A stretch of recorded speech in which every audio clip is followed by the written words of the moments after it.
आदरणीय दर्शकहरू नमस्ते। बिजनेस प्लस टेलिभिजनको कार्यक्रम बिज टकको अर्को एउटा नयाँ श्रृङ्खलामा यहाँ सबैलाई हार्दिक स्वागत छ।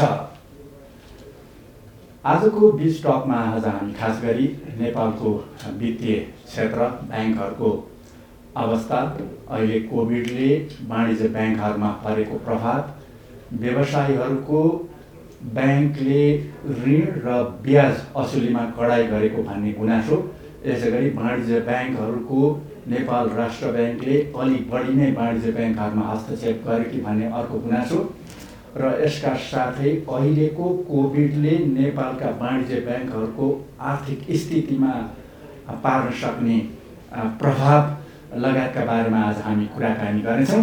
आजको कुराकानीका लागि हामीले आमन्त्रण गरेका छौँ नबिल ब्याङ्कका अध्यक्ष, जो ब्याङ्कर्स सङ्घका पूर्व अध्यक्ष पनि हुनुहुन्छ, लामो समयदेखि ब्याङ्किङ क्षेत्रमा प्रत्यक्ष रूपमा संलग्न हुनुहुन्छ, उपेन्द्र पौडेल आज हामीसँग हुनुहुन्छ।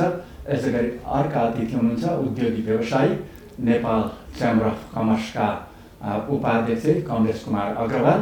उहाँहरू दुवैजनालाई कार्यक्रममा स्वागत गर्दै म आजको कुराकानी सुरु गर्न चाहन्छु। पौडेल सर, कार्यक्रम हार्दिक स्वागत छ। नमस्कार। अरुण सर, कार्यक्रम हार्दिक स्वागत छ।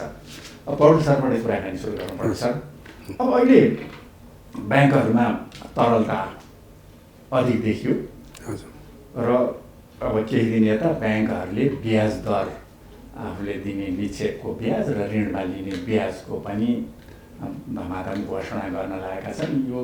यो ब्याज दर 2 देखि 7% मोटामोटी यही हिसाबले देखिएको छ। यो कस्तो हो? यसले कस्तो प्रभाव पार्ने देखिन्छ? यो डिपोजिटको ब्याजको कुरा गर्नु भयो। डिपोजिटको अथवा अब डिपोजिटमा निक्षेपमा लिने ब्याज, अब उता ऋणमा लिने ब्याज, अब 5%को स्प्रेड दर मोटामोटी हुँदाखेरि 12-12.5%सम्म व्यवसायसँग ब्याज लिने स्थिति आयो। यो कस्तो हो? अनि यसो छ, हेर्नुहोस्, अब जहाँसम्म नेपालको ब्याङ्किङ व्यवस्था छ यो चाहिँ धेरै नै कम्पिटिटिभ छ। कम्पिटिटिभ भइसकेपछि चाहिँ के हुन्छ भने यो डिमान्ड सप्लाईको जुन थ्योरी छ नि, डिमान्ड सप्लाईको थ्योरी चाहिँ नि लार्जली यसमा चाहिँ लागु हुन्छ, होइन? लागु हुन्छ, बजारले निर्धारण गर्छ, होइन? अब कुनै बेलामा ब्याज दर, अब लिक्विडिटी धेरै क्रन्च हुँदै गयो भनेदेखि ब्याङ्कहरूले ब्याजको डिपोजिटको लागि चाहिँ ब्याज अलिक बढी तिर्नुपर्ने हुन्छ, होइन?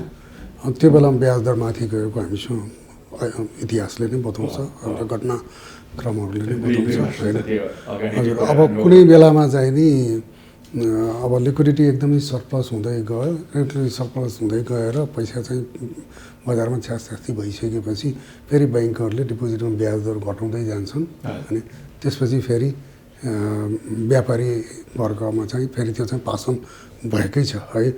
अब गर्दिनँ भन्यो भने पनि राष्ट्र ब्याङ्कले त्यो जुन स्प्रेड दर तोकिदिएको छ त्यसले गर्दाखेरि त गर्नै पर्ने पनि अवस्था चाहिँ आउँछ, होइन? भन्दाखेरि यो चाहिँ इन्टायरली कम्पिटिटिभ मार्केट हो र यसमा चाहिँ नि एउटा पर्फेक्ट कम्पिटिसनमा हामी जान्छौँ। कहिले कहिले अब मार्केटमा डिस्टर्सन छन्, हेर्नुहोस्, होइन? नभएको होइन, तर लार्जली हेर्दाखेरि चाहिँ समुच्च रूपमा हेर्दा चाहिँ यसमा चाहिँ पर्फेक्ट कम्पिटिसन छ र त्यसमा चाहिँ नि डिमान्ड सप्लाईले नै काम गरिरहेको छ। कस्तो हो अग्रवालजी, तपाईँहरूका लागि त राम्रै हो, होइन? जस्तो पहिला तपाईँहरूले बराबर ब्याङ्कहरूले बढी ब्याज लिने गरे भन्ने व्यवसायको गुनासो रहँदै आएको थियो। अब अहिले 12-13%मा रकम पाउने स्थिति व्यवसायहरूका लागि त राम्रै हो नि, होइन? अहिले यस्तो छ, हेर्नुहोस्, अहिले उपेन्द्रजीले भन्नुभयो कि डिमान्ड र सप्लाईले ब्याज दर निर्धारण गर्ने हो, हामी पूर्ण कम्पिटेटिभ छौँ भनेर। म यसमा कहाँ उहाँसँग डेभिएट गरिरहेको छु भने हो, हुनुपर्ने त्यही थियो, तर उहाँहरूले आफ्नो ब्याङ्कर्स एसोसिएसनको मार्फत डिपोजिटमा चाहिँ कार्टेलिङ गर्ने, त्यति बेला त्यहाँ कम्पिटिसन हुन दिनु भएन, डिपोजिटमा चाहिँ कार्टेलिङ गर्नुभयो, ल्यान्डिङमा चाहिँ खुद्रा मतलब ओपन राखिदिनु भयो क्या। जति जसले गर्दाखेरि के भने डिपोजिटमा त कार्टेलिङ भयो, त्यहाँ चाहिँ तपाईँको बढी ब्याज दर हुन दिनु भएन। तर त्यही कुरा यदि लेन्डिङमा पनि उहाँले राखिदिनु भयो भने हामी योभन्दा बढी ब्याज चार्ज गर्दैनौँ भनेको भए त्यो यहाँले भनेको कुरा एकदम पर्फेक्टली एप्लिकेबल हुन्थ्यो, तर हुन सकेन के। अहिले पनि कस्तो अवस्था छ भने उद्योगी व्यवसायीहरूको ब्याज दर ब्याङ्कहरूको भिन्न भिन्नै छ क्या। कोही हाई रेटमा पनि छन्, कोही लो रेटमा पनि। ठुल्ठुला व्यापारीहरू जेनरली लो रेटमा आइरहेका हुन्छन् किनभने उनीहरूको बार्गेनिङ क्षमता पनि बढी हुन्छ, हरेक चिजबाट उनीहरू सक्षम हुन्छ। ससाना जुन एसएमइजहरूको कुरा गर्दाखेरि उहाँहरू बढी मारमा ब्याजको मारमा पर्नु भएको हामीले अनुभव गरेका छौँ। हजुर, यसमा जस्तो यहाँले भन्नुभएको 2075को 2 वर्ष जति अगाडि यो डिपोजिट तान्ने ठुलो होड चल्यो र अलिक कहिलेका ब्याङ्कहरूले पनि निक्षेपकर्तालाई नै यो फिक्स्डमा त 12-13% ब्याज उहाँहरूले ब्याज दिन्छु भनेर निक्षेपका लागि आग्रह गर्नुभयो र पछि फेरि एउटा सहमति आएर 10% भित्रै ब्याज रहने सहमति भयो नेपाल ब्याङ्कर्स सङ्घले। यस्तो बेलामा त ब्याङ्कर्स सङ्घको भूमिका सकारात्मकै होइन र हजुरबाबु जस्तो यसरी छोड्दै गयो भने त झन् दिने कति लिने कति, एउटा ब्याङ्कले बढाउँदै लगेर 14 दिन्छु भन्ला, अनिखेर फेरि यहाँ जस्तो व्यवसायलाई ऋण दिँदा पनि अनिगिन्ती फेरि अनेक मार पर्ला। यसले अर्थतन्त्रमा उद्योग व्यवसाय लगानीमा भारी असर पर्ने हुनाले यो कदम त अलिक सकारात्मकै होइन। यस्तो खुला बजार अर्थतन्त्र हो। खुला बजार अर्थतन्त्रको सिद्धान्त भनेको डिमान्ड र सप्लाईले मिट गर्ने हो हेर्नुहोस्। र यदि डिमान्ड र सप्लाईमा कहीँ विचलन आयो भने त्यति बेला हस्तक्षेप गर्ने काम राष्ट्र ब्याङ्कको हुन्छ। ब्याज कोरिडोरको कुराहरू यदि तपाईँको ब्याज कोरिडोरलाई सही ढङ्गले इम्प्लिमेन्ट गर्यो भने ब्याज नियन्त्रणमा आउँछ। तर यहाँ के भयो भने एक पार्टी भनौँ न, तपाईँको ब्याङ्कर्सहरू त हामीसँग कस्टमर र ब्याङ्कर्स त उनीहरूले यदि आपसमा कार्टेलिङ गर्यो भने के त्यसले सही प्रतिफल दिन्छ, उद्योगी व्यवसायीको हितमा काम हुन्छ भनेर मैले गरेको। यो चिज ब्याङ्कर्सलाई पनि खुला छोड दिनु पर्थ्यो, ऋणीहरू त आफै खुला नै हुन्छन्। यो काम गर्नुपर्ने थियो नेपाल राष्ट्र ब्याङ्कले, त्यो पनि ब्याज कोरिडोरको मार्फत। राष्ट्र ब्याङ्कले अप्रत्यक्ष रूपमा त यसमा भूमिका खेलेको देखिन्छ। होइन, अप्रत्यक्ष भन्दा पनि नि सबभन्दा ठुलो के हुन्छ भने जबसम्म मार्केट रेट सही ढङ्गले डिटरमाइन हुँदैन, अलवेज आर्थिक गतिविधि विस्तारको लागि लो इन्ट्रेस्ट रेट जहिले पनि तपाईँको आवश्यक हुन्छ। हेर्नुहोस्, जति इन्ट्रेस्ट रेट माथि गयो त्यति आर्थिक गतिविधि विस्तारमा सङ्कुचन आउने गर्दछ। त्यस कारण यो ब्याज दर भनेको फेरि भोलि ब्याज दरलाई डिमान्ड र सप्लाईले कन्ट्रोल गरेन भने मागेको जति पैसा पनि त दिन सक्दैन नि तपाईँको। त्यसकारण के छ, यो ब्याज दरमा माग र सप्लाईको आपूर्तिमा ब्यालेन्स गर्नु हो क्या। जस्तो अघि मैले भने राष्ट्र ब्याङ्कको के यदि ब्याज दर उच्च हुन थाल्यो भने ब्याज दर कोरिडोर मार्फत राष्ट्र ब्याङ्कले त्यो पैसा ब्याङ्किङ सेक्टरमा सप्लाई गर्नुपर्ने हो, जसले गर्दाखेरि सप्लाईको फ्लो बढी होस् भनेर भन्नको लागि। यदि तपाईँको डिमान्ड कम भयो, सप्लाई बढी भयो भने राष्ट्र ब्याङ्कले तान्ने हो। यस्तो अवस्थामा मेरो अध्ययनबाट म पनि अब एउटा ब्याङ्किङ सेक्टरको, यदि एक पक्षले कार्टेलिङ गर्छ भने त्यसले सही प्रतिफल र सही बेनिफिट अर्थतन्त्रमा दिँदैन भन्ने मेरो धारणा। यसमा अब मलाई यसमा चाहिँ के छ कमलेशजी भने म पनि अब 2 वर्ष ब्याङ्कर्स एसोसिएसनको अध्यक्ष भएर बसेको हो होइन। एउटा कुरो म ठोकेर भन्छु र मेरो मनबाटै भनिरहेको छु होइन। त्यो जुन बेलामा ब्याङ्कहरूले एउटा अन्डरस्ट्यान्डिङमा इन्ट्रेस्ट रेट 11% भन्दा चाहिँ बढी नगरौँ भनेर जुन एउटा भयो, त्यो कार्टेलिङ होइन, कार्टेलिङ गर्न खोजेको पक्कै पनि होइन। हेर्नुहोस् है, किनभने के हुँदै गयो भने अब ब्याङ्कहरू चाहिँ 12-13-14% चाहिँ इन्ट्रेस्ट रेट दिनुपर्ने अवस्थामा आयो। अब यो के हुन्छ भने हाम्रो अर्थव्यवस्थाको फन्डामेन्टलहरू अलिकति त्यति राम्रोसँग काम गर्न सकेन र त्यसपछि त्यसलाई चाहिँ जुन सपोर्ट गर्ने सिस्टम छ, सपोर्ट गर्ने सिस्टमले चाहिँ कमलेशले भनेको कुरा म अग्री गर्छु। सपोर्ट गर्ने जुन सिस्टम छ त्यो सपोर्ट गर्ने सिस्टमले चाहिँ नि यता सपोर्ट गर्दैन भनेदेखि चाहिँ मार्केट चाहिँ एकदम नराम्रो स्थितिमा पुग्छ, एकदम नराम्रो स्थितिमा पुग्छ है। तर जब इन्ट्रेस्ट रेट चाहिँ 13-13.5% दिएर डिपोजिट उठाउनु पर्ने बाध्य ब्याङ्कहरू हुन थाले, त्यसपछि भोलि गएर उहाँहरूकै लागि ब्याज दर कहाँ पुग्छ होइन। भोलि आज ब्याज दर चाहिँ हामीले 13-14% दिएको अथवा 12-13% दिएको चाहिँ बिजनेसले होइन 12-13% सस्टेन गर्न सक्छ भने भोलि इन्ट्रेस्ट रेट 18%, 20% सस्टेन गर्न सक्दैन। भोलि बिजनेस सस्टेन गरेन भने ब्याङ्कलाई भोलि लस आउँछ, भोलि ब्याङ्कमा डिफल्ट हुन्छ। त्यस कारणले अब हामीले यो चाहिँ नि कन्ट्रोलमा आइरहेको छैन। त्यस कारणले गर्दाखेरि इन्ट्रेस्ट यो जुन लेन्डिङको इन्ट्रेस्ट रेट चाहिँ बेतासा बाहिर नजाओस् भन्ने हिसाबले चाहिँ त्यो इन्टेन्सनले चाहिँ राष्ट्र ब्याङ्कले त्यो किसिमको अन्डरस्ट्यान्डिङ गरेको हो होइन।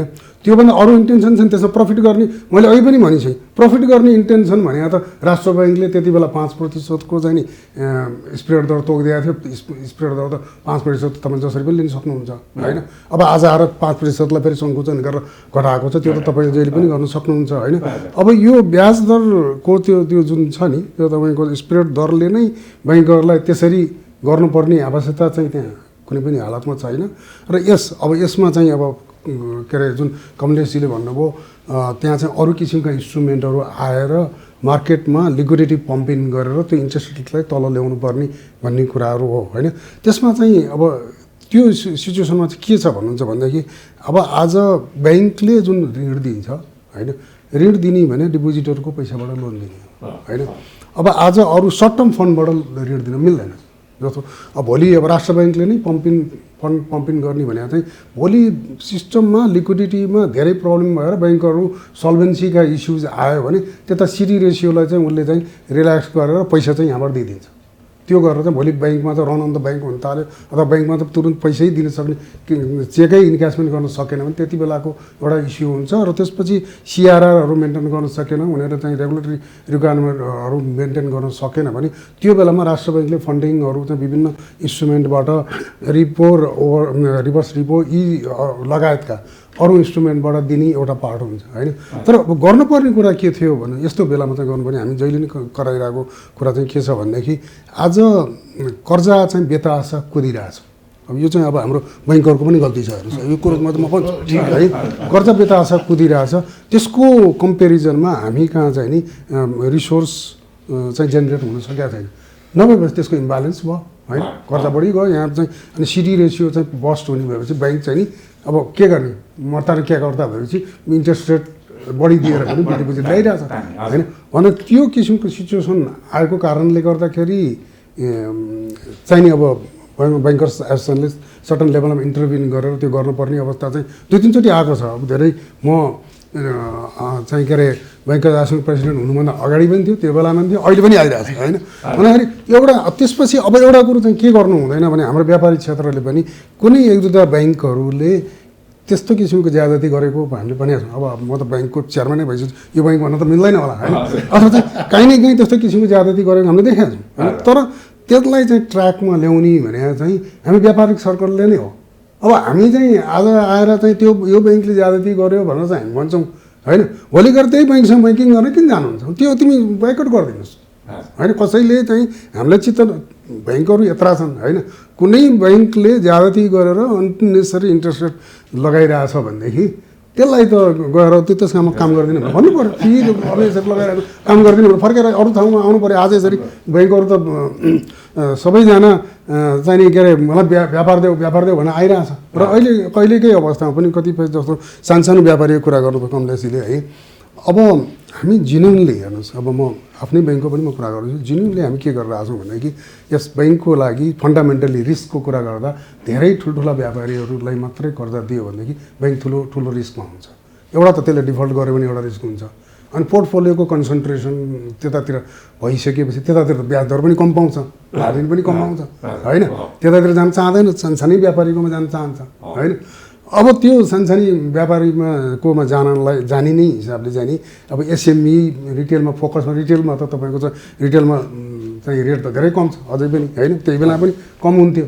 अनि मान्छेहरूले भन्थे कि ल त्यो चाहिँ व्यापारमा चाहिँ नि कम बढी ब्याज लगायो, त्यो रिटेलमा इन्डिभिजुअललाई मोटरसाइकल किन्न गाडी किन्नलाई चाहिँ कम ब्याज लगायो भन्ने कुरो पनि त्यस्तो किसिमको कुरा पनि ब्याङ्कमा आउँछ। र अहिले यहाँहरूले हेर्नुहुन्छ भने ब्याङ्कहरूको इन्ट्रेस्ट रेटको स्ट्रक्चरको हेर्नुहुन्छ भने एसएमई कर्जा भन र सुलभ एसएमई कर्जा भन त्यसमा फेरि इन्ट्रेस्ट रेट चाहिँ नि एकदमै चाहिँ कम राखेर पनि त्यो दिइरहेको चाहिँ अवस्था चाहिँ छ हेर्नुहोस्। तर अब मैले अब यो 30-35 वर्षको ब्याङ्किङ मैले गरेको त्यो इतिहासलाई हेर्नुहुन्छ भनेदेखि मैले जति पनि ब्याङ्कहरूमा काम गरेँ हामीले चाहिँ सकेसम्म यसलाई चाहिँ अब आज मैले ब्याङ्कमा बसिरहेको जुन ब्याङ्कमा काम गरिरहेको छु त्यसको पनि म कुरा गर्दैछु है। यसमा चाहिँ नि के छ भनेदेखि हामीले जहिले पनि एउटा व्यावसायिक हिसाबको चाहिँ निर्णय गरेका छौँ। व्यावसायिक हिसाबको निर्णय पढ्छु मैले। तपाईँ यो भ्यालु बेस्ड कन्सेप्टमा दक्षिण एसियाको प्रतिनिधित्व गर्नुहुन्छ। अब ब्याङ्कहरूले नेपालमा वाणिज्य ब्याङ्कहरू अरू सदस्यहरू छन्, अरू वित्तीय संस्थाहरू, उहाँहरूले को न्यूनतम दायित्व कति गरेको देखिन्छ? अब यसमा होइन, बैङ्कहरूको न्यूनतम दायित्व भन्ने नै छैन, बैङ्कहरूको असीमित दायित्व छन् हेर्नुहोस् होइन, असीमित दायित्व छन्। अब आज अब यसो छ के भन्नुहुन्छ भने अब आज हामीले यो भ्यालु बेस्ड ब्याङ्किङकै पनि हामी जे कुरा गर्नुहुन्छ अथवा एउटा रेस्पोन्सिबल ब्याङ्किङ भन्नुहोस् अथवा सस्टेनेबल ब्याङ्किङ भन्नुहोस् होइन, यसले चाहिँ मलाई के सिकाएको छ भने जुन मैले एक हिसाबले मैले प्र्याक्टिस गरेर आइराखेको थिएँ होइन, त्यो प्र्याक्टिस गरेर आएको कुरा चाहिँ नि धेरै हदसम्म ठिक थियो भन्ने कुरो चाहिँ नि मलाई देखाइरहेको छ। अब कमलेशजी नै मसँग काम गर्दाखेरि म डाइरेक्टर हुँदाखेरि सर्टेन सेक्टर होइन, जस्तो रियल इस्टेट सेक्टर नै भनौँ होइन, रियल इस्टेट सेक्टरमा चाहिँ त्यो कसो भने तपाईँको एउटा इन्भेस्टमेन्ट पर्पजको लागि मात्रै पनि रियल इस्टेटवाला होइन, जस्तो तपाईँले चाहिँ अब कमर्सियल बिल्डिङ बनाउनु भयो भनेदेखि त्यो त इन्भेस्टमेन्ट हो, त्यसमा त अब अरू व्यापारिक प्रतिष्ठानहरू त्यहाँ चाहिँ बस्छन् होला अथवा त्यहाँ अरू व्यापार हुन्छ होला भने त्यस्ता किसिमका चाहिँ कन्स्ट्रक्सन त चाहिन्छ होला होइन। अथवा चाहिँ कोही मान्छेले चाहिँ प्लटिङ गरेर चाहिँ जग्गा बेच्छु भनेर चाहिँ त्यसको लागि चाहिँ ब्याङ्कहरू फाइनेन्स गर्छ भने त्यतातिर त्यो एउटा तरिकाबाट हेर्नुपर्छ। त्यो अर्को चाहिँ नि तपाईँको चाहिँ नि यो बिल्डिङ बनाउने अथवा चाहिँ भनौँ न अरू कामको लागि चाहिँ कसैले जग्गा किन्छ भने त्यसलाई अर्को तरिकाबाट अर्को हिसाबले हेर्नुपर्ने हुन्छ होइन। व्यवसायकै हिसाबले गर्छ भने ठिक छ, तर चाहिँ एउटा स्पेकुलेसन गरेर गर्छ भने त्यो चाहिँ गलत। त्यस्तोमा चाहिँ ब्याङ्कले अलिकति केयरफुल भएर लगानी गर्नुपर्छ भन्ने हो होइन। त्यति बेला पनि कमलेशजी यहीँ साक्षी हुनुहुन्छ, त्यो कुरोलाई चाहिँ नि होइन स्पेकुलेटिभ किसिमको त लगानी गर्ने कुरोमा चाहिँ हामी गर्नु हुँदैन भने हामी नै सल्लाह गर्नु नगरे ती कुराहरू भयो अथवा चाहिँ त्यस्तो किसिमका इन्स्ट्रुमेन्टहरूमा लगानी गर्ने भन्दा चाहिँ हामी रियल इकोनोमी हुन्छ नि, रियल इकोनोमीलाई सपोर्ट गर्ने खालको चाहिँ लगानी गर्नुपर्छ ब्याङ्कहरूले भन्ने हाम्रो यो भ्यालु बेस्ड ब्याङ्किङको फिलोसफी हो। छोटो समयको नाफा भन्दा पनि अर्थतन्त्रलाई गति ब्याङ्कको लागि पनि अब आज गोपालजी मैले तपाईँलाई चाहिँ कुनै ब्याङ्कले एउटा लगानी गरिसकेपछि तपाईँलाई ब्याङ्कले दिएको लगानीको इम्प्याक्ट तपाईँमा कस्तो परेको छ, कम्युनिटीमा कस्तो परेको, इकोनोमीमा कस्तो परेको छ भन्ने कुरो ब्याङ्करले सोच्ने बेला आएको छ र राष्ट्र ब्याङ्कले पनि धेरै अगाडिदेखि निर्देशित गरेको चाहिँ तपाईँको यो विपन्न वर्गको कर्जा भन्नुहोस् अथवा प्रोडक्टिभ सेक्टरमा लगानी गर भन्ने कुरा एक हिसाबले कुरा त्यही हो होइन। अब हामी आजको ब्याङ्करले तपाईँ रियल इकोनोमीलाई सपोर्ट गर्ने खालको प्रोडक्टिभ सेक्टरलाई सपोर्ट गर्ने खालको चाहिँ लगानी गर्दै जानुभयो भने त्यसको इम्प्याक्ट भोलिका हाम्रा छोरा नातिलाई चाहिँ धेरै राम्रो हुँदै जाला, इकोनोमीमा ग्रोथ प्रोपेल गर्दै जान्छ। अब हामी चाहिँ बेताछ स्पेकुलेसनमा चाहिँ लगानी गर्दै जान्छौँ भने इकोनोमी चाहिँ बबलमा जान्छ हेर्नुहोस् होइन। भोलि गएर कुनै न कुनै बेलामा चाहिँ कसैले त लस बेयर गर्नुपर्ने अवस्था आउँछ। त्यस कारणले हामी चाहिँ म जहिले पनि यो कुरामा चाहिँ म के हिमायती छु भनेदेखि हामी रेस्पोन्सिबल ब्याङ्किङ गरौँ भन्ने चाहिँ म चाहिँ जहिले पनि भन्छु, पहिला पनि भन्थेँ आज पनि भनिरहेको छु। दुई तिनवटा कुरामा भन्छु क्या, अहिले समग्र ब्याङ्किङ सेक्टरको नेपालको banking sector completely profit motive भएको छ। उहाँहरूको मेन कन्सन्ट्रेसन भनेको कसरी प्रफिट त कमाउनु पर्यो होइन, प्रफिट मोटिभ होइन। यहाँ 8 अरबको कुरा आएन, हरेक 100 रुपियाँको सेयरको आज 1000 रुपियाँ, कहिले हामी 1200 गर्ने, कहिले 1300 त्यो प्रतिस्पर्धामा लागिरह्यो। त्यसको लागि के गर्नु पर्यो, हाई प्रफिट जेनेरेट हुनु पर्यो। मतलब मैले सबै ब्याङ्क गरिरहेको छ भन्दिनँ, केही ब्याङ्कहरूको हाई प्रफिट त जेनेरेट गर्नु पर्यो। त्यो हाई प्रफिट कहाँबाट आउँछ, त्यो भनेको त तपाईँको ग्राहकहरू सेवाग्राहीहरूबाट लिने आर्जन गर्ने ब्याज न हो तपाईँको। जबसम्म हाई प्रफिट आउँदैन तपाईँको सेयर प्राइस बढ्दैन आज भन्नुहोस्। त्यस्तो अवस्थामा अब ब्याङ्किङ सेक्टरले कसरी प्ले गर्छ, अघि उपेन्द्रजीले स्प्रेड दरको कुरा उठाउनु भयो हो। राष्ट्र ब्याङ्कले स्प्रेड दर फिक्स गरेको छ, अहिलेको स्प्रेड दर भनेको यो आषाढ मसान्तपछि तपाईँको 4.5% हो। अब हाँ। स्प्रेड दरलाई सही ढङ्गको त्यहाँ स्प्रेड दरको मोबिलाइजेसन भइरहेको छैन। ठुल्ठुला व्यापारीहरूलाई चाहिँ कम इन्ट्रेस्ट दिएर आकर्षण गर्ने भनौँ न। अब त्यो स्प्रेड दर जुन ग्याप हुन्छ नि त्यो भनेको ससाना व्यापारीहरूसँग बढी चार्ज गरेर मेन्टेन गर्ने। एभरेजमा त उहाँले 4.5% गर्नुहुन्छ, तर त्यसको सफर कसरी भयो भने ठुलाबाट कम लिने, सानाबाट धेरै लिने क्या, अनि गएर त्यसलाई ब्यालेन्स गर्ने, जसले गर्दाखेरि एसएमइजहरू धेरै समस्यामा परेको कारण पनि हो त्यो हेर्नु सर्को। जस्तो यहाँले भन्नुभएको छ अहिले बढी ब्याज फिक्स्ड डिपोजिटमा दिने अहिले ब्याङ्कहरूले धमाधम घोषणा गरिराख्या 7% होइन दाजु। अब 7% को स्प्रेड दर 4.5 भनेपछि 11.5% ब्याज लिने मेरो नियमले होइन, त्योभन्दा बढी लिन्छन् र ब्याङ्कले। यहाँ सुन्नुहोस् न, यहाँ छैन, यहाँ के छ, ठुल्ठुला व्यापारीहरूलाई सर्ट टर्म कर्जाहरूलाई त उहाँले 8, 8.5मा पनि दिइरहेको छ, 4.5 त पऱ्यो। तर जो ससाना व्यापारीहरू छ उनीहरूलाई तपाईँ 12, 13 शैक्षिक कर्जा, घर कर्जाहरू, पुराना कर्जाहरू सबै महँगो छ नि त जो किनभने आज थाहा हुँदै पनि एउटा उद्योगी सानो व्यापारी आफ्नो लोन लिमिट सिफ्ट गर्न सक्दैन। किनभने लोन लिमिट सिफ्ट गर्नलाई उहाँहरूले राखेको कोल्याट्रल पनि हस्तान्तरण गर्नु पर्यो। यस्तो यो कोभिडको बेलामा हस्तान्तरण गर्ने प्रक्रिया पनि गाह्रो, हेर्नुहोस्, गएर नेगोसिएट गर्नु पर्यो। समस्या भनेको त्यहाँ हो अहिले। र अर्को कुरा अहिलेको यो म तपाईँलाई के भन्छु भने नि, अब यो कोभिडले गर्दाखेरि हाम्रो अर्थतन्त्रमै विचलन आएको छ। झन्डै तपाईँको 12 महिना हुन आँटिसक्यो भन्नुहोस् न, हाम्रो अर्थतन्त्र एकदम शिथिल। आज अहिलेको अवस्थामा ब्याङ्किङ सेक्टरको एटिच्युड के हुनुपर्ने? ब्याङ्किङ सेक्टर भनेको 4वटा स्टेक होल्डर हुन्छ हेर्नुहोस् तपाईँको। सबभन्दा पहिला लगानीकर्ताले ब्याङ्कमा लगानी गर्ने, त्यसपछि डिपोजिटरले ब्याङ्कमा पैसा जम्मा गर्ने, त्यसपछि कर्मचारीहरूले त्यसलाई मोबिलाइज गर्ने, र ऋणीहरूले त्यो ऋणबाट ऋण लिएर आफ्नो आर्थिक गतिविधि चलायमान गर्ने। ऋणीहरूबाट आर्जित ब्याज, सेवाग्राहीबाट आर्जित ब्याजले कर्मचारीहरूको तलब दिइन्छ। त्यसपछि डिपोजिटरहरूको ब्याज दिइन्छ। डिपोजिटरहरूको ब्याज दिएपछि 1/3 जति सरकारलाई राजस्व बुझाउनुहुन्छ उहाँहरू। त्यसपछि भनेको लगानीकर्तालाई प्रतिफल दिनुहुन्छ डिभिडेन्ड। आजको दिन त्यो म लास्ट कर्नरमा गएर के भन्छ, आजको दिन त्यो प्रतिफल तपाईँ हेरिराख्नुभएको छ, हरेक ब्याङ्कको राम्रो छ। तर आज यो 4वटा स्टेक होल्डरमा मुहान भनेको ऋणी हो। आज यो कोभिड-19ले प्रभावले गर्दा तपाईँको मुहान क्षतिग्रस्त छ, मुहान धराशायी हुन लागिरहेको छ। यति बेला उहाँ सबैको दायित्व के हुन्छ भने पहिला मुहानलाई जोगाउँ।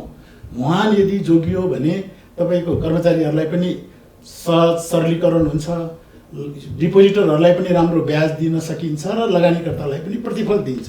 त्यसकारण विगतको परिस्थिति र अहिलेको परिस्थितिमा धेरै फरक छ। हजुर, यसमा भन्यो जस्तो अब ब्याङ्क त लगानीकर्ता प्रमोटर एउटा पछि हो।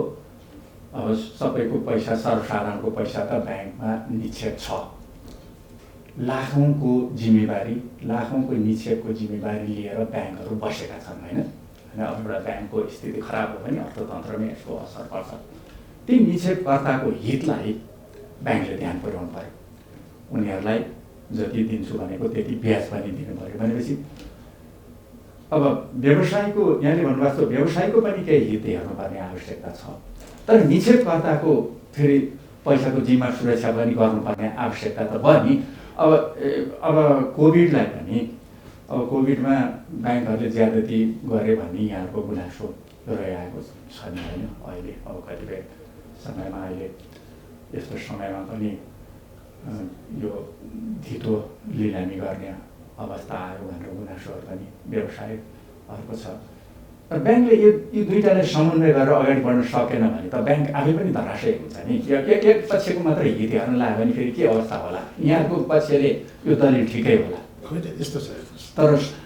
तर ब्याङ्कको पक्षले पनि त मैले यहाँलाई स्पष्ट भनेको छु, जबसम्म मुहानको संरक्षण हुँदैन, मुहानलाई हामी पुनरुत्थान गर्दैन। मुहानलाई संरक्षण गर्दा फेरि आफै धराशयी होला फेरि अर्कोमा होइन। मुहान संरक्षण नभइकन न त तपाईँको कुनै पनि स्टेक होल्डरहरूले पाउन सक्छ। अनि यसो अब के छ भने यस जुन हाम्रो कमलेशजीले मुहानको कुरा, मुहान डेफिनेटली हो। हेर्नुहोस्, आज चाहिँ नि बरोवरहरूलाई हामीले चाहिँ संरक्षण गर्न सकेनौँ र बरोवरहरू चाहिँ भोलि धराशायी भयो भने ब्याङ्क पनि धराशायी हुन्छ। त्यो कुरो प्रष्ट छ। त्यो कुरो प्रष्ट छ है। अब यसमा चाहिँ के छ भने एउटा ब्यालेन्सिङ एक्ट हामीले गर्नुपर्छ। त्यसमा चाहिँ अब एक दुईवटा ब्याङ्कहरूको इस्युज होला जस्तो लाग्छ मलाई यसमा होइन। लार्जली जुन रेगुलेटरी फर्भरेन्स जुन राष्ट्र ब्याङ्कले रिल्याक्सेसन जुन कुराहरू दिएको छ होइन, त्यो दिएको रिल्याक्सेसनलाई चाहिँ नि हरेक ब्याङ्कहरूले, म यही फोरमबाट भन्छु, राष्ट्र ब्याङ्कले दिएको रिल्याक्सेसनलाई त्यसको टु इट्स स्पिरिट सबै ब्याङ्कहरूले त्यो चाहिँ व्यापारीहरूलाई पास गर्नुपर्छ। हामीले मैले त गरिरहेको छु, मैले गरिरहेको छु होइन। मेरो क्लियर इन्स्ट्रक्सन छ यो टाइममा व्यापारीहरूलाई चाहिँ नि धेरै प्रेसरमा दिने होइन, धेरै प्रेसर दिने होइन। तर त्यो भनेर चाहिँ नि भोलि गएर कुनै नो गो खालको केस भयो भने त कहीँ न कहीँ ब्याङ्कले अलिकति जति अगाडि प्रम्प्टली चाहिँ नि त्यसमा रिकभरी एक्सनमा गयो त्यो राम्रो कुरा हो। किनभने भोलि गएर चाहिँ त्यसको चाहिँ बर्डनहरू झन् उसैलाई बढ्दै जान्छ होइन। तर यस अब रेगुलेटरले पनि अब एउटा कुरो चाहिँ के छ भने रेगुलेटरले यो रेगुलेटरी फर्भरेन्सहरू कति दिएको छ, यो समय सापेक्ष छ कि छैन, यो समस्यासँग जुझ्नको लागि व्यापारीहरूलाई त्यो चाहिँ एडिक्वेट छ कि छैन भन्ने कुराहरू चाहिँ गर्नुपर्छ। र आज हेर्नुभयो भने आज तपाईँको अहिले राष्ट्र यो के अरे हाम्रो ब्याङ्कहरूको ब्यालेन्स सिट नै अहिले आश्विन मसान्तमा हेर्नुभयो भने अब हाम्रै ब्याङ्कको पनि अब पब्लिस भइसकेको छ। हेर्नुहोस् इभन आषाढ मसान्तमै पनि पब्लिस भइसकेको छ। आषाढ मसान्तकै पनि हाम्रो एसेट लेभल चाहिँ 20% जति हाराहारी मात्रै बढेको छ होइन। लोन चाहिँ त्यति बढेको छ तर प्रफिट घटेको छ होइन। यसका इम्प्याक्टहरू ब्याङ्किङ सिस्टममा आइसक्यो, नआएको होइन। र अहिले पनि अब ब्याङ्कको लागि चाहिँ धेरै ठुलो च्यालेन्ज के छ भन्नुहुन्छ भने त्यो जुन रिस्ट्रक्चर रिसेड्युल गरेकोमा पनि कमलेशजी है, यसमा के छ भन्नुहुन्छ भने त्यो तपाईँको वाच लिस्टमा गयो 5% प्रोभिजन गर्नु पऱ्यो होइन। 5% एडिसनल प्रोभिजनिङले त ब्याङ्कको पुरै ब्यालेन्स सिट वाइप आउट गर्न सक्ने अवस्था चाहिँ आइसक्यो। त्यसपछि अब ब्याङ्कले काहीँ न काहीँ अब अलिकति आफ्नो पोजिसन सुरक्षित राख्न कोसिस गर्छ। तर त्यसको मतलब चाहिँ यस व्यापारीहरूलाई ज्यादती चाहिँ गर्नु हुँदैन, ज्यादती गर्नु हुँदैन। आदरणीय दर्शकहरू, कार्यक्रम बीच टकमा आज हामी खास गरी नेपालको वित्तीय क्षेत्र, वाणिज्य ब्याङ्कहरूको अवस्था, यो कोभिडले ग्रस्त औद्योगिक व्यवसायहरूलाई ब्याङ्कहरूले राहत दिन गरेको प्रयास र ब्याङ्कहरूका विभिन्न गुनासो, व्यवसायहरूका गुनासा, राष्ट्र ब्याङ्कको भूमिका लगायतका बारेमा कुराकानी गर्दैछौँ। केही बेर विश्राम, त्यसपछि पनि हाम्रो कुराकानीको क्रम जारी रहनेछ।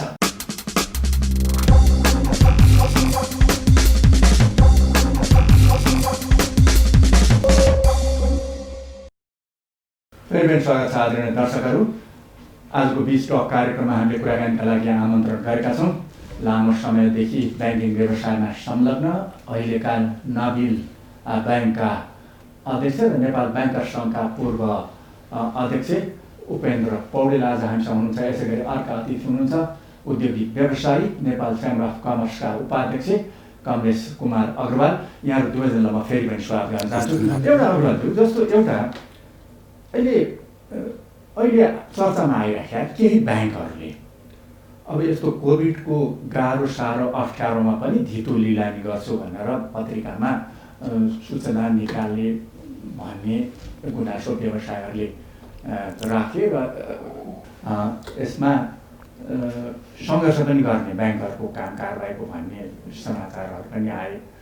यसमा अब राष्ट्र ब्याङ्कको भनाइ 6 महिनाभन्दा बढी समयको ब्याज तिर्न बाँकी, 6 महिनाभन्दा बढी हुनेलाई मात्रै कारबाही अगाडि बढाउनु, 6 महिनासम्म ब्याज तिरिसकेकालाई चाहिँ यस्तो नगर्ने भन्ने उहाँहरूको निर्देशन बुझिन्छ भनेर राष्ट्र ब्याङ्कका अधिकारीहरू।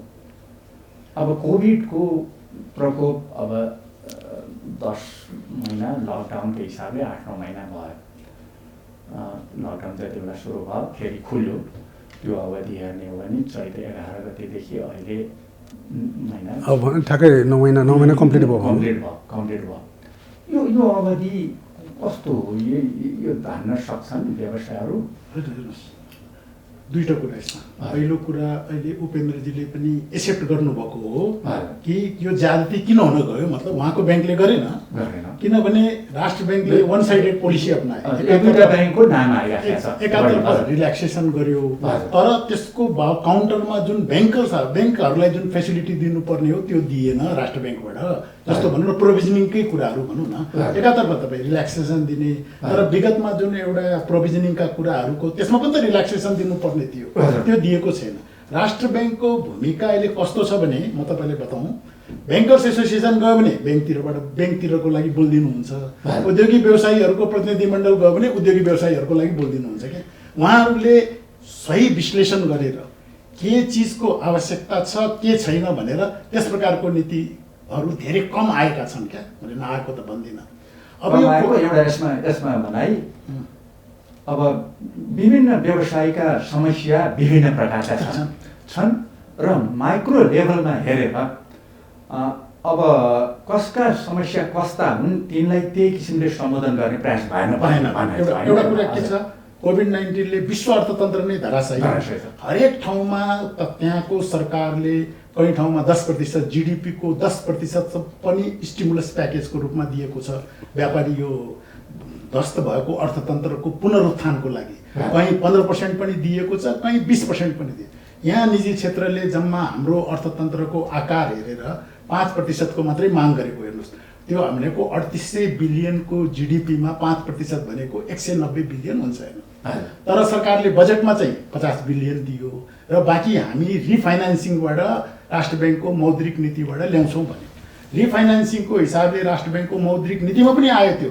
तत्कालीन मौद्रिक नीतिले के भने हामीसँग उपलब्ध स्रोतको 5 गुणासम्म दिने भनेको 38 बिलियन त्यति बेला उपलब्ध थियो। 38 × 5 गर्दाखेरि 190 बिलियन, 190 बिलियन र 50 बिलियन भनेको 240 बिलियन। निजी क्षेत्रले माग गरेको भन्दा पनि बढी नीतिगत कुराहरू ल्याइयो, राहत दियो, तर त्यो राहतको युटिलाइजेसन कार्यान्वयन हुन सकेन। आज पनि 98 अरब रुपियाँको लागि माघ 1 गतेदेखि 16 गतेसम्मको समय राष्ट्र ब्याङ्कले दिएर पुनर्कर्जाको एप्लिकेसन मागेको छ। किन उद्योगी व्यवसायीहरू पुनर्कर्जातिर आकर्षित भएनन्, किन SMEजहरूले त्यो पुनर्कर्जा लिन सकेनन्? यसको पछाडि विश्लेषण गर्नुपर्ने थियो। प्रक्रियागत अप्ठ्यारो परेर हो तपाईँको ब्याङ्कहरूले सबै ब्याङ्कका ब्रान्चेसहरूलाई जुन हिसाबले यो डिस्बर्समेन्ट गरियो, धेरै ब्याङ्कहरूले त तपाईँको यो कर्जाको एप्लिकेसन पनि लिन मानेन भनेर चाहिँ गुनासाहरू आइएका छन्। हेर्नुहोस्, आज यत्रो 9 महिना बितेपछि पनि त्यो स्टिमुलस प्याकेजको युटिलाइजेसन भएन। आवश्यकताको बेलामा पैसाको युटिलाइजेसन भएन भने भोलि जब बिजनेस धराशायी भइसकेपछि त्यो पैसाको के काम? मेरो एउटा अर्को कुरा, नेपालको अर्थतन्त्रमा हामी कहाँ 50% भन्दा बढी अनौपचारिक अर्थतन्त्र छ। हेर्नुहोस्, अनौपचारिक अर्थतन्त्रले त अहिलेको ब्याङ्किङ सेक्टरबाट कुनै पनि प्रकारको राहत प्राप्त नगर्ने अवस्थामा आए। सरकारले भन्छ नि हामी भी सेपको रिकभरी गर्छौँ, हामी भी सेपको गर्दैनौँ, हामी के सेपको रिकभरी गर्छौँ। के सेप भनेको 50% त भी सेपकै हो, तर 50% भनेको धराशायीतर्फ गएको सेप हो क्या त्यो तपाईँको। किनभने तपाईँको ससाना जुन म यहाँ माइक्रो लेभलको कुरा गर्दैछु क्या, ससाना व्यापारी व्यवसायी जो फर्मल च्यानलमा आउन सकेका छन् उनीहरूको लागि त कहीँबाट पनि केही राहत प्राप्त हुन सकेन। हेर्नुहोस्, यस्तो अवस्थामा फेरि तपाईँले यो जुन धितो लिलामको कुरा गर्नुभयो नि, यसको पछाडि दुईवटा कारण छ। हेर्नुहोस्, एउटा त जब लोन लिने बेलामा उहाँहरूको तपाईँले लोन डिड्स आज यहाँ ल्याएर राखेको भए हुन्थ्यो, हामी छलफल गर्थ्यौँ। यति कडा लोन डिड्स बनाएको हुन्छ, त्यो बोन्ड गरेको बेलामा हरेक चिज तपाईँलाई जानकारी नदिए पनि बेचिदिए सर हुन्छ। यदि त्यो लोन डिड्सको जुन डकुमेन्ट उद्योगी व्यवसायीले कर्जा लिने बेलामा हस्ताक्षर गर्छ नि, साइन गरेर ल्याप्चे लाएर दिन्छ, त्यो पढ्यो भने उसले त्यसमा ल्याप्चे नै लाउन सक्दैन क्या तपाईँको। तर त्यति बेला भनौँ न आफ्नो एउटा बिजनेसको विस्तारको लागि लिएको हुन्छ। एउटा त त्यो लोन डिड्स अवेरनेस। पूर्व ब्याङ्कर होइन, म यहाँ अहिले उद्योगी व्यवसायी बोलिरहेको छु। हेर्नुहोस्, एउटा कुरा त्यो हो। अर्को कुरा मैले भने नि, यहाँ ब्याङ्किङ सेक्टरको नियतको पनि कुरा हो। हेर्नुहोस्, सबै ब्याङ्क खराब छ भनेर म भन्दिनँ, जस्तो त्यो यो मार्केटले आफै विश्लेषण गरिरहेको हुन्छ कि कुन ब्याङ्क राम्रो छ, कुन राम्रो छैन। केही ब्याङ्करहरूको आँखा चाहिँ के हुन्छ भने प्रपर्टीमा पनि हुन्छ क्या। यसले लोन तिर्न सकेन भने यसको प्रपर्टी हामी त्यसैले यो कुरा आएको। अहिले उहाँले अलिकति पुनर्कर्जा कोष भन्ने कुरा उठाउनु भयो। पुनर्कर्जा कोषमा सुरुमा त्यति ब्याङ्कहरूले चासो देखाएनन्, तर पछिल्लो समयमा चाहिँ नि 64 अर्ब जति पुनर्कर्जा कोषबाट ब्याङ्कहरूले लगिसकेका छन् र त्यसबाट कम ब्याज दरमा ऋण दिने सुरु भएको छ भनेर भनिएको छ। पुनर्कर्जा कोषप्रति वाणिज्य ब्याङ्कहरू अलि त्यति होइन, नभएको होइन यसमा है। मैले बुझ्दाखेरि चाहिँ के छ भने पुनर्कर्जाको डिमान्ड अनुसार चाहिँ हामीले त्यो जति डिमान्ड गरेको त्यति पुरै चाहिँ नि राष्ट्र ब्याङ्कबाट निकासा हुन सकेको छैन। होइन, ब्याङ्कहरूले दिन नचाहेको होइन, कुनै ब्याङ्कले दिन नचाहेको त्यो चाहिँ क्राइम हो। त्यो चाहिँ म क्लियरली भन्छु। कुनै ब्याङ्कले चाहिँ पुनर्कर्जा कोही चाहिँ एलिजिबल छ र राष्ट्र ब्याङ्कले दिन सक्ने अवस्था छ र तैपनि चाहिँ त्यो पुनर्कर्जा चाहिँ नि कस्टमरलाई, ग्राहकलाई चाहिँ आवेल गराएको छैन, त्यो चाहिँ क्राइम हो। त्यो ठुलो क्राइम हो, किनभने राज्यले दिएको चाहिँ त्यो सुविधा हो। राज्यले दिएको सुविधा चाहिँ नि उसले पाउन सक्छ भने त्यो सुविधा दिन सक्नुपर्छ। र यसमा चाहिँ म के भन्छु भनेदेखि हामीले म पनि ब्याङ्कर्स एसोसिएसनको प्रेसिडेन्ट हुँदाखेरि राष्ट्र ब्याङ्कमा एउटा गुनासो सुनवाई इकाइ छ है, ग्रिभान्स सेल छ। त्यो ग्रिभान्स सेलमा चाहिँ यस्ता कुराहरू लिएर जान सक्नु पर्यो। कोही व्यापारीहरूलाई त्यो किसिमको अन्याय भएको छ, कुनै पनि अन्याय भएको छ, त्यो ग्रिभान्स सेलमा लैजानुपर्छ। आज कुनै पनि किसिमका त्यस्ता त्यो भएपछि अनि बिस्तारै जसले चाहिँ अब गलत काम गरिरहेछ त्यो ब्याङ्कहरू चाहिँ आफ्नो ठाउँमा आउँछ होला। तर मलाई लाजली चाहिँ त्यो खालको चाहिँ अब छैन जस्तो लाग्छ। तर त्यो नहुनु पर्ने हो होइन। तर चाहिँ अब यसमा एउटा कुरो के छ जस्तो अब हामी अहिले ब्याज दरको मात्रै कुरा गरिरहेछौँ हेर्नुहोस् है। तर कुरा के पनि छ भन्नुहुन्छ भनेदेखि यो ठिक छ, ब्याज दर घटाएरै मात्रै त्यो इन्डस्ट्री सर्भाइभ हुन्छ त, त्यो बिजनेस सर्भाइभ हुन्छ? त्यो हुन सक्दैन। हेर्नुहोस्, कुरा के छ भने आज फ्याक्टर्स अफ प्रोडक्सन के हो? फ्याक्टर्स अफ प्रोडक्सनमा के छन् त? कम्पोनेन्टहरू, अरू कम्पोनेन्टहरू के छन् होइन? आज ब्याज दर घटायो तर त्यो क्यापेसिटी के अरे फ्याक्ट्रीको फुल क्यापेसिटीमा चलिरहेको छैन भनेदेखि त अरू उसको फिक्स खर्च त चलिरहेको छ, त्यो सस्टेन गर्न सक्दैन। भन्दाखेरि राज्यले सोच्नु पर्यो, राज्यको स्टिमुलस प्याकेज भनेको यो ब्याज यो रिफाइनेन्स गरेर रिफाइनेन्स त चाहिन्छ, अलिकति ठुलो छाती राखेर राज्यले रिफाइनेन्स दिनुपर्छ होइन। र त्यसपछि चाहिँ नि त्यो बाहेक चाहिँ अरू के चाहियो त होइन? बिजनेस चलाउनलाई, बिजनेसलाई स्मुथली चलाउनको लागि फ्याक्टर्स अफ प्रोडक्सनमा के छ त? अरू कम्पोनेन्टहरू के छन् त? त्यो पनि त गराउन सक्नु पऱ्यो नि होइन? नत्र भने त अब आज ब्याजको कम्पोनेन्ट चाहिँ नि टोटल तपाईँको चाहिँ सेल्सको अब डिपेन्डिङ अपन नेचर अफ बिजनेसको नेचर के छ त्यसमा हेरेर चाहिँ अब तपाईँको भनौँ 2%देखि 50%सम्म पनि ब्याजको कम्पोनेन्ट होला, 40%सम्म पनि होला होइन। तर अब हामी कस्तो किसिमको सेक्टरको कुरा गरिरहेको छौँ, जस्तै एसएमईहरूमै पनि तपाईँको ब्याजको कम्पोनेन्ट भने त्यति धेरै हुँदैन होइन।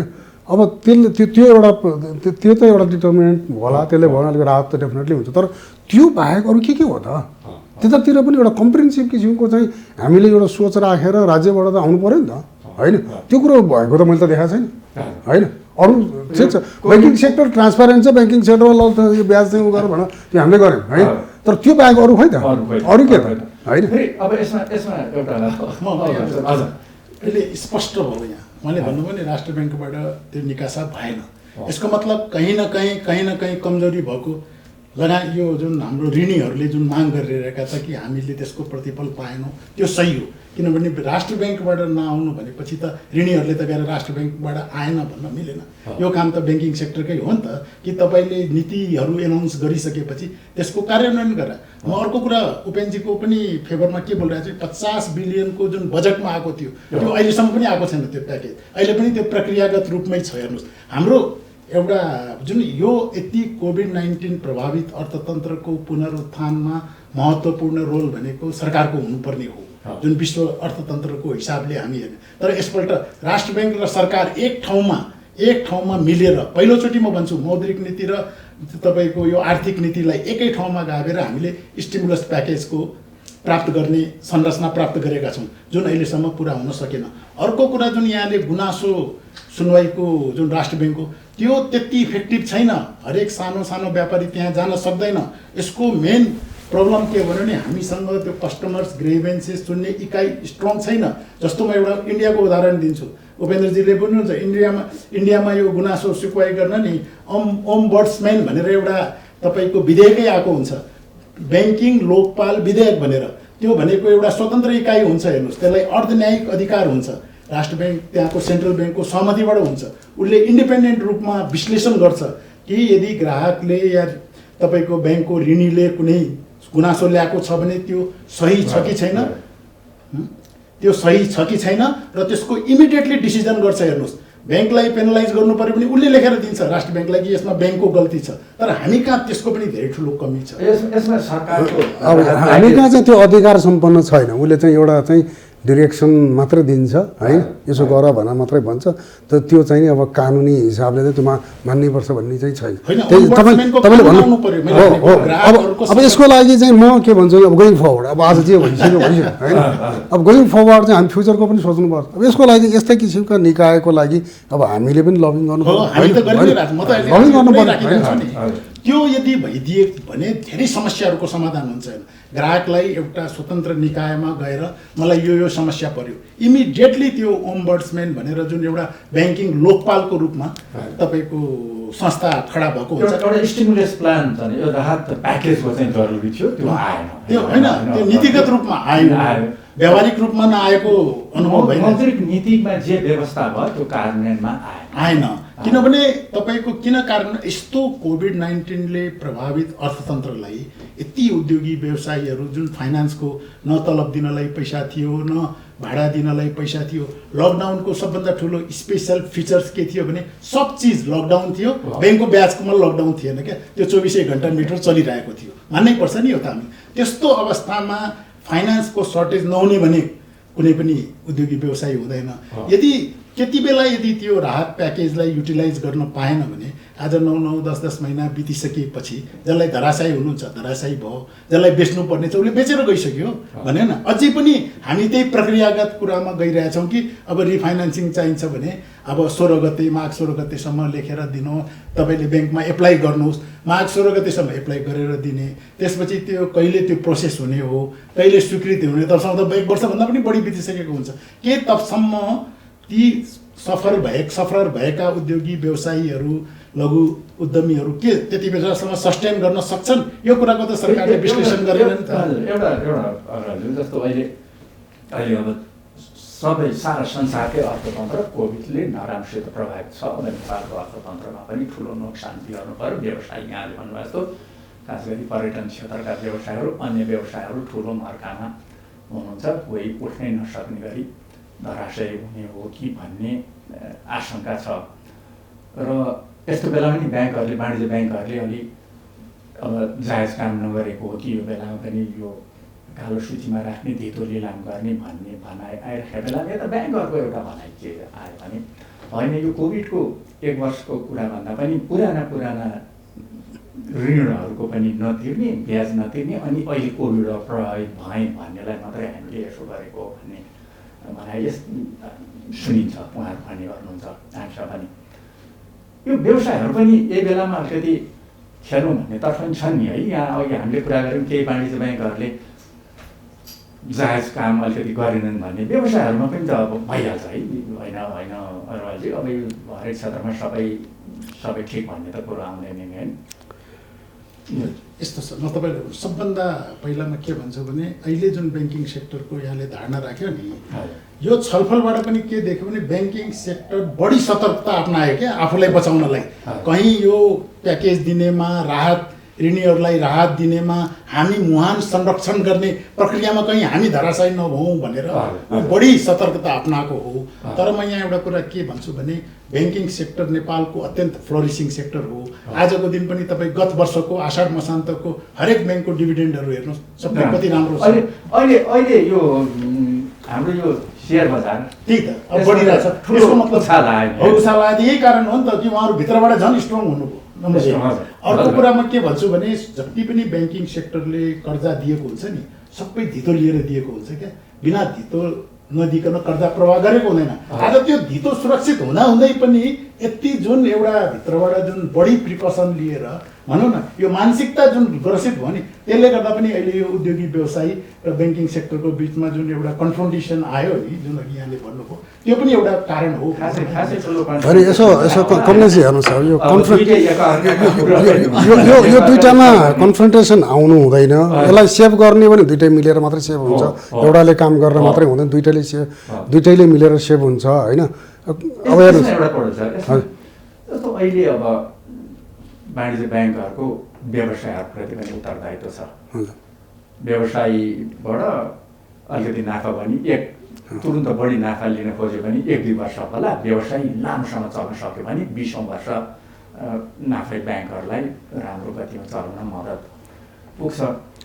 र ब्याङ्कहरूको अघि यहाँले भन्नुभएको जस्तो ब्याङ्कहरूको नाफा दर पनि घट्यो र कहिलेकाहीँ अब राष्ट्रिय अन्तर्राष्ट्रिय रूपमा एउटा चासो र चिन्ताको विषय ब्याङ्किङ सेक्टरका लागि यो विभिन्न कारणले ब्याङ्कहरू जुन प्रभावित हुन्छन् त्यसले ब्याङ्कहरूको आर्थिक अवस्था खराब भएर फेरि अर्को एउटा अर्थतन्त्रमा अनपेक्षित घटना त्यो हेर्नुहोस् अब कुरो हो। म कमलेशजीलाई म त्यही भन्दै थिएँ एक्चुअली के छ भनेदेखि त्यो जुन सुनको अन्डा दिने कुखुरा छ नि होइन, त्यो सुनको अन्डा दिने कुखुरासँग बिस्तारै बिस्तारै लिनुपर्छ होइन। त्यसलाई त्यो कुखुरालाई मार्ने काम चाहिँ गर्नु हुँदैन होइन। आज हेर्नुहोस् म तपाईँलाई के भन्छ ब्याङ्किङ सेक्टर भने यस्तो हो कि आज यो नबिल ब्याङ्क अथवा चाहिँ अब स्ट्यान्ड चार्ट अथवा कुनै अरू ब्याङ्क एउटा ब्याङ्क यो कुरो होइन। आज एउटा ब्याङ्कमा चाहिँ एउटा ठुलो ब्याङ्कमा मेजर समस्या आयो भने त्यसले चाहिँ धेरै ब्याङ्कहरूलाई तान्छ। इट्स नट ओन्ली अब उहाँहरूको एउटा व्यापारमा प्रब्लम भयो भने त त्यो एउटा व्यापारमा प्रब्लम होला होइन होइन, तर यसले चाहिँ सबैलाई तान्छ होइन। तर अब के छ भने हामीसँग मिलेर दुइटै क्षेत्रले एकअर्कालाई चाहिँ नि परिपूरक भएर अगाडि बढ्ने हो होइन। किनभने ब्याङ्क उहाँहरूलाई चाहिँ पनि चाहिन्छ, ब्याङ्कलाई पनि ग्राहक चाहिन्छ। त्यो बाहेक अरू ग्राहक भएन भने ब्याङ्क डज नट एक्जिस्ट। त्यो कुरो चाहिँ कसैले कल्पना हामी ब्याङ्कले पनि हामीले चाहिँ के अरे घमण्ड गरेर बस्ने ठाउँ छैन हेर्नुहोस् होइन। र अब ग्राहकको लागि पनि ब्याङ्क भएन भने उहाँहरूले चाहिँ आजको दिनमा हाम्रो यो अर्थतन्त्रमा मैले हिजोको दिनमा म स्ट्यान्ड चार्टमा काम गर्दाखेरि 3 लाख रुपियाँ लोन दिएको र अरबौँ चाहिँ बरो गर्छन्। त्यो ब्याङ्कको कन्ट्रिब्युसन हो, त्यो कुरो उहाँहरूले बुझ्नु बिर्सिनु हुँदैन होइन। कुनै टाइममा चाहिँ नि अब आज समस्या परिरहेछ भनेदेखि कहीँबाट आफूले कमाएकोबाट निकाल्नु पनि पर्छ होइन। उहाँहरू निकाल्नु भएको छ मेरो म हेर्नुहोस् होइन कमलेश आई मिन इट मलाई चाहिँ भनौँ जस्तो हाम्रो आइएमएफको चाहिँ डेलिगेसनहरू छ मेरो 1-2 चोटि कुराहरू भएको छ। तिमीहरूको नेपालमा अर्थक्वेक आयो यो भयो भन्छ तिमीहरूको यो एनपिए लेभल किन यति डाउन छ, हामी त विश्वासै गर्दैनौँ भन्छ। अनि मैले के भने हाम्रो यो चाहिँ हाम्रो नेपालीहरूको 2टा कुरा छ। यो चाहिँ नेपालमा चाहिँ नि कति रेजिलियन्ट रहेछ नि त हाम्रो ब्याङ्किङ सिस्टम, हाम्रो व्यापारीहरू कति रेजिलियन्ट रहेछ। मैले त्यो पनि भनेको छु आई मिन इट कमलेशजी है। हाम्रो व्यापारीहरूले एउटा बिजनेसमा चाहिँ लस भयो भने प्रब्लम भयो भने अर्को बिजनेसबाट भए पनि लिएर आएर त्यो चाहिँ उनीहरू तिरेर they have remained in discipline. त्यो यो के अरे अर्थको बेला मैले भनेको त्यही नै हो है। र उनीहरू होइन यो हाम्रो खासियत हो यार, तिमी यो फिगरमा विश्वास नगर्ने भन्ने कुरो होइन, यो कुरोमा विश्वास गरेर जाऊ। मैले पहिला पनि अघिल्लो मिटिङमा पनि त्यही बेला अघिल्लो मिटिङमा भन्यो भने हामी we are resilient, we are very resilient, our customers are resilient, our banking system is resilient. त्यसमा तिमीले डाउट गर्नु पनि कुरो केही पनि छैन। यसमा चाहिँ नि अब ठिक छ इन्टरनेसनल हिसाबले तिमी सबै कुराहरू हेर्छौ बेन्चमार्किङ गर्छौ भने हामी त्यो लेभलमा डेफिनेटली पुगेका छैनौँ, त्यो लेभलमा बिस्तारै गइरहेछौँ। जतिसुकै नै ब्याङ्किङ सिस्टम चाहिँ विकसित नै भए पनि त्यो लेभलमा हामी चाहिँ अब बिस्तारै पुग्दैछौँ होइन। तर चाहिँ नि बेसिकली हामी चाहिँ रेजिलियन्ट छौँ होइन। तर हामी मिलेरै मात्रै यसको सल्युसन हुन्छ, यो एकअर्कालाई दोष दिएर चाहिँ सल्युसन हुँदैन होइन। मैले आज चाहिँ मैले भनौँ न व्यापारी वर्गलाई मैले दोष दिएको छैन, उहाँहरूका पनि आफ्नै किसिमका छन्। तर कहीँ चाहिँ मैले सुनेको हाम्रै ब्याङ्कहरूमै पनि कुरा गर्दाखेरि चाहिँ कहीँ पछि भयो उहाँहरूले अब्लाइज गर्नुभयो, त्यो सबै कुराहरू भएको छ। तर के भने कसैको चाहिँ के अरे त्यो अलिकति चलिरहेकै बिजनेसवालाहरूले पनि होइन यो बेलामा चाहिँ फाइदा लिउँ भन्ने खालको चाहिँ हामीले देखाएका छौँ होइन। त्यो तर हामीले कन्भिन्स गऱ्यौँ होइन यो चाहिँ अब तर चाहिँ के भने दुइटै सिस्टमलाई चाहिँ बचाउनुपर्छ। कमलेशजीले पनि भन्नु म पनि त्यही भन्छु यहाँलाई भन्छु। हेर्नुहोस् अहिले उपेन्द्रजीले भनेको कुरामा म के सहमत छु भने हाम्रो ब्याङ्किङ सेक्टर धेरै स्ट्रङ छ। आज एनपिए उहाँले हेर्नुभयो भने सबै 2 भन्दा मुनि छ, कसैको 1.5 छ। आज तपाईँ इन्डियाको पनि एनपिए हेर्नुभयो भने कोही 5 छ, 6 छ, 7 छ। हेर्नुहोस् यस्तो एनपिए यति, अब एनपिए भित्रबाट सही ढङ्गले आएको छैन भने मलाई केही भन्नु छैन, यो त उपेन्द्रजीले नै बुझ्नु। तर हाम्रो अगाडि आएको ब्यालेन्स सिटको फिगरहरू के भए पनि मोटामोटी रूपमा मोटामोटी हो। त्यो हेर्दाखेरि तर कमलजी म यसमा एउटा कुरो थपौँ, हजुरले कन्टिन्यू गर्नु भने यसैमा फेरि त्यसमा सान्दर्भिक भएर है के छ भन्नु होला भने अब हाम्रो पोलिसीको कुरा हो, गभर्मेन्टको अथवा चाहिँ हाम्रो ब्याङ्कहरूको पोलिसीको कुरा हो। आज एउटा कुरो चाहिँ के छ भने मैले आजै मात्र एउटा न्युजहरू हेरेको थिएँ होइन, कति ब्याङ्कहरूले चाहिँ उनीहरूको चाहिँ जुन प्रोभिजनिङ छ नि, प्रोभिजनिङ इन्डियाका ब्याङ्कहरू अरू बाहिरका ब्याङ्कहरू प्रोभिजनिङ लेभल त लास्टमा आइरहेको छ है। अब हाम्रो नेपालमा चाहिँ नि हाम्रो त्यो लेभलको प्रोभिजनिङ चाहिँ अहिलेसम्म आइसकेको छैन। अब यो चाहिँ यसको कारण के भन्नुहुन्छ भने 2टा कारण छ होइन। एउटा कारण चाहिँ नि हाम्रो रेजिलियन्सी हो होइन, उहाँहरूले व्यापारीहरूले काहीँ न काहीँबाट लिएर आएर हामी यहाँ हाम्रो एउटा मनस्थिति के छ भनेदेखि कर्जा लिएपछि चाहिँ तिर्नुपर्छ भन्ने चाहिँ जनरल इन जनरल चाहिँ कोही ठग्नेहरू पनि त छन्, त्यो त जहाँ पनि चल्छ हेर्नुहोस् होइन। तर चाहिँ त्यो गरेको छ। तर अर्को चाहिँ कुरो के छ भनेदेखि एउटा प्रुडेन्ट ब्याङ्किङ प्र्याक्टिसको कुरा गर्नुहुन्छ भनेदेखि हामी काहीँ न काहीँ प्रुडेन्ट ब्याङ्किङको उसमा चाहिँ नि आजको मैले अब यो जुन हाम्रो प्रोभिजनिङको जुन लेभल छ होइन, ठिक छ राष्ट्र बैंकले दिएको फर्भरेन्सलाई हामीले युज गरेर सर्टन लेभलमा हामीले चाहिँ नि अहिले क्लाइन्टहरूलाई टाइम दिएर हामीले कामहरू गरिरहेछौँ होइन। तर तपाईँ भन्नुहुन्छ भने एउटा प्रुडेन्ट ब्याङ्किङ प्र्याक्टिसको रिस्क क्याटेगोराइज गरेर भोलि के होला भन्ने कुरोमा पनि ब्याङ्कले त हेर्छ नि। भोलि चाहिँ अब भोलिको कुरो त अझै पनि अनसर्टेन छ हजुरको, यो कोभिड अझै लम्बिएर गएर चाहिँ व्यापार चाहिँ हुन्छ कि भन, त्यो सिचुएसनमा चाहिँ नि हामीले अझ बढी प्रोभिजनिङ गर्नु पर्थ्यो कि भन्ने चाहिँ मलाई अहिले पनि लाग्छ। मैले उहाँलाई त्यही भनेको, उहाँले एकदम सही कुरा गर्नुभयो। अहिलेको हामी एकदम हाम्रो यो प्रुडेन्ट ब्याङ्किङले गर्दाखेरि हाम्रो एनपिए पनि धेरै कम छ। यो एनपिए जति कम छ नि, मैले इन्टरनेसनल लेभलको कम्पेरिजन गरेर भन्दैछु, कोभिड-19 जस्तो यस्तो एउटा यो यसलाई मैले एट्याकको रूपमा लिएछु, यस्ता 2-3टा एट्याकलाई पनि हाम्रो ब्याङ्किङ सेक्टरले सस्टेन गर्ने उहाँहरूको अवस्था छ। हेर्नुहोस् क्षमता छ भन्नुहोस्, क्षमता यस्तरी क्षमता हुँदै पनि अहिलेको अवस्थामा जुन उहाँहरूले धेरै डराएर बढी प्रिकसनेटिभ हुनुभयो नि, त्यसमा मात्रै मैले अलिकति प्रश्न कुरा राखेको कि ब्याङ्किङ सेक्टर अझै लिबरल भइदिएको भए अझै यो अर्थतन्त्रलाई चलायमान गर्न झन् सजिलो हुन्थ्यो भन्ने कुरा मात्रै मेरो हो क्या। हस् अब सदनको विषयहरू के तर आजको हाम्रो निर्धारित समय हामीलाई कुराकानी गर्ने समय दिनुभयो, महत्त्वपूर्ण विचार राख्ने नेतृत्वका अध्यक्ष उपेन्द्र पौडेलज्यूलाई धेरै धन्यवाद ज्ञापन गर्छु। यसै गरी नेपाल चामडा कमर्सका उपाध्यक्ष उद्योग व्यवसायी कमलेश कुमार अग्रवालज्यूलाई पनि धेरै धन्यवाद। आदरणीय दर्शकहरू, कार्यक्रम बीच टकको आजको हाम्रो निर्धारित समय सकियो। आजको कुराकानीबाट हामीहरूलाई आज्ञा दिनुहोस्। नमस्ते।